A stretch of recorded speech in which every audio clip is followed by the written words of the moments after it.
যারা হিসেবে আছেন সবাই আমার খুবই নিকট পরিচিত এবং দুই দল, বিরোধী দল এবং সরকারি দল, যাদেরকে দেখে আমার প্রায় 35 বছর আগে একটা স্মৃতি মনে পড়ে গেল। প্রথম যখন আমরা কলেজে পড়ি তখন আমরা জাতীয় বিতর্ক অংশগ্রহণ করার জন্য বিটিভিতে এসেছিলাম। এরকমই একটা আয়োজন ছিল।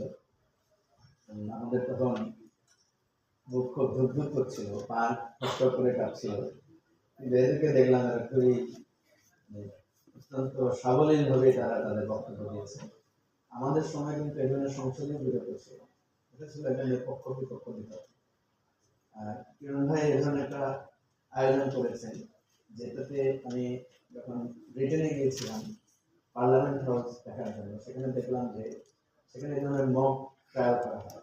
সরকারি দল, বিরোধী দল, স্টুডেন্টদেরকে এনে সেখানে পার্লামেন্ট কিভাবে চলে, পার্লামেন্টে অলওয়েজ স্টুডেন্টদের জন্য একটা কর্নার রাখা হয়, তারা এসে পার্লামেন্টের সেশনগুলো দেখে।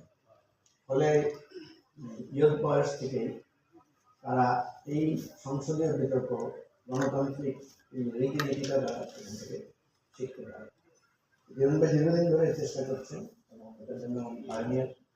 তো আমি আজকে যারা এখানে উপস্থিত আছেন দর্শক মন্ডলী সহ এবং যারা শুনবেন শুনছেন সবাইকে আমি ধন্যবাদ এবং কৃতজ্ঞতা জানাচ্ছি।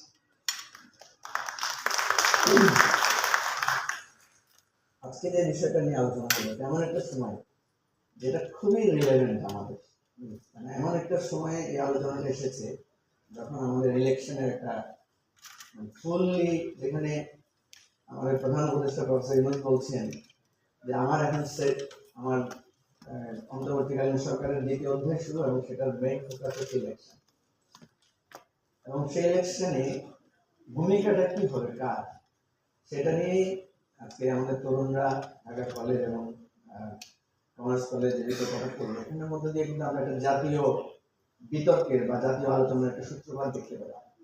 নিঃসন্দেহে এটা আমাদের জন্য একটা গাইডলাইন। দেখেন, আমি ওদের বিতর্ক যখন শুনছিলাম অবাক হচ্ছিলাম, তন্ময় শুনছিলাম যে নানা রকমের তর্ক বিতর্ক যুক্তি তারা চলে গেছে। একবার মনে হচ্ছে ওদের কথাই ঠিক, আবার মনে হচ্ছে ওদের যুক্তিটাও তো অনেক স্ট্রং।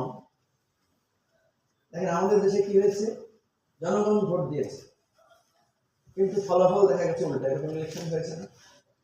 এরশাদের সময় আমরা দেখেছি মানুষ যা ভোট দিয়েছে গণনা করেছে উল্টা। তাহলে এখানে ভূমিকাটা কার বেশি? নিশ্চয়ই নির্বাচন কমিশনের বেশি। আবার এই নির্বাচন কমিশন নিয়োগ দেয় কে? নির্বাচন কমিশনকে ম্যানিপুলেট করে কারা? আমাদের ইতিহাসে তো আমরা দেখেছি যে নির্বাচন কমিশন নিয়ে বিতর্ক হয়েছে এবং এই যে 111টা হয়েছে তিনি বেসিক্যালি ইলেকশন কমিশনের বিরুদ্ধে অনাস্থা থেকে এই আন্দোলনের সূত্রপাত নানা হয়। আমরা যদি দেখি রাজনৈতিক দলগুলোই যে ক্ষমতায় থাকে সেটার মনের মতো করে একটা নির্বাচন কমিশন কমিশনকে সে নিয়োগ দেয়। তার মানে এই রাজনৈতিক দল কে? সে তো ভোটার এবং প্রার্থী, তাই না? তাহলে আমি যদি উল্টে দেখি তাহলে এখানে কিন্তু ভোটার এবং প্রার্থীদের ভূমিকাটা আবার প্রধান হয়ে যাচ্ছে। আবার ভোটার এবং প্রার্থীদের হাত ধরে যিনি ইলেকশন কমিশন করছেন, উনি যখন ওই যাকে যে নিয়োগ দিয়েছে তার প্রতি সে যখন বায়াস হচ্ছে, তখন সে রাতে ভোট নিয়ে নিচ্ছে, কখনো সে ভোট গণনা বাক্স সরিয়ে নিয়ে যাচ্ছে, কখনো বা দেখা যাচ্ছে 2 মিনিটের মানে 20-25টা সিল মেরে জমা দিয়ে দিচ্ছে, আর প্রিজাইডিং অফিসাররা সেখানে হেল্প করছে। টোটাল সিস্টেমটাই এভাবে করা। সেজন্য আপনারা দেখবেন এবারে আমাদের একটা বড় অ্যাচিভমেন্ট আছে, সেটা হচ্ছে আমরা আমাদের ঐক্যমত্য কমিশনে একটা সিদ্ধান্তে একমত হতে পেরেছি। অনেক দ্বিমত আছে আমাদের মধ্যে, একটা সিদ্ধান্তে একমত হতে পেরেছি যে ফিউচারে আমাদের দেশের নির্বাচন কমিশন আগে যিনি নিয়োগ দিতেন পরোক্ষভাবে, অর্থাৎ প্রধানমন্ত্রী, অর্থাৎ ওদের লিডার অফ দি হাউস, এখন আমরা বলেছি যে না, নির্বাচন কমিশন ঠিক করবে পজিশন এন্ড অপোজিশনের চিফ, স্পিকার, বিরোধী দলের ডেপুটি স্পিকার, এই কম্বিনেশনে এই ইলেকশন কমিশনটা নিয়োগ প্রাপ্ত হবে। এটা আমাদের এই জুলাই অভ্যুত্থানের একটা অনেক বড় অর্জন। এবং এটা যদি আমরা কার্যকর করতে পারি, যে মানুষ দেখবে যে প্রধানমন্ত্রী এবং বিরোধী দলীয় নেতা বসে একমত হয়ে সিদ্ধান্ত নিচ্ছেন যে কারা নির্বাচন কমিশন হবে না, তাহলে নির্বাচন কমিশন অনেক বেশি শক্তিশালী হবে। ওনার মধ্যে একটা নিরপেক্ষ ভাব আসবে যে আমি তো উভয় পক্ষের দ্বারা মনোনীত, উনি কারো প্রতি আলাদা করে বায়াস হবেন। তাহলে এইটা আমাদের জন্য একটা বিরাট অর্জন যদি এটা আমরা প্র্যাকটিস করতে পারি। নির্বাচন কিভাবে ম্যানিপুলেটেড হয় আমি আমার একটা ব্যক্তিগত অভিজ্ঞতা বলি। সম্ভবত এটা 2001 সালের কথা। 2001 সালে নির্বাচন হচ্ছে, আমি একটা পর্যবেক্ষক হিসাবে একটা দায়িত্ব পেয়েছি একটা কেন্দ্রের। তো যারা খুব পাওয়ারফুল পর্যবেক্ষক থাকে তাদেরকে ফ্রি মুভ করার জন্য একটা কার্ড দেওয়া হয়, একটা গাড়ি দেওয়া হয়। আমি সেইভাবে একটা গাড়িও পেয়েছি মুভ করার জন্য।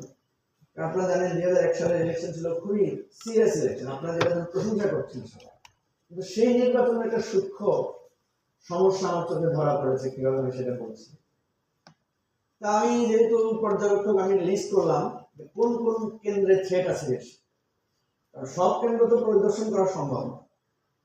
তো সেই থ্রেটেনিং কেন্দ্রগুলো যেটা, যেমন আমি একটা কেন্দ্র চিহ্নিত করলাম, এটাতে মনে হচ্ছে যে ক পার্টি দুর্বল, খ পার্টি এটা দখল করে নিতে পারে। ফলে আমি প্রথমে ওইটা ঠিক করলাম যে ওই কেন্দ্রটাতে আমি প্রথমে যাব। তো যখন আমি গাড়ি নিয়ে যাচ্ছি ওই কেন্দ্রে, তখন আমি দেখলাম দূর থেকে ওই কেন্দ্রে খুব মারামারি হচ্ছে, খুব গন্ডগোল, আওয়াজ, মানে চিৎকার চেঁচামেচি শোনা যাচ্ছে। আমি তো মনস্তত্ত্ব ভাবে বুঝে গেলাম, যেহেতু আমার আগে থেকে মাথায় ছিল যে এখানে ক পার্টি ডিস্টার্ব করবে, ওরা পাওয়ারফুল, খ পার্টি এখানে দুর্বল।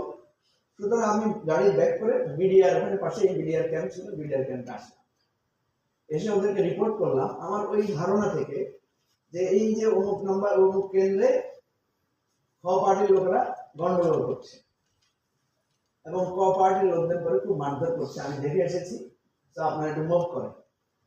বিডিআর লোকেরা বললো যে স্যার আমাদের তো এখন গাড়ি না, একটু ওয়েট করতে হবে। আমি বললাম আপনি আমার গাড়িতে উঠে বসে দেন। তখন তারা আমার গাড়িতে 7-8 জন উঠলো, যেহেতু বড় গাড়ি ছিল। পরে আরেকটা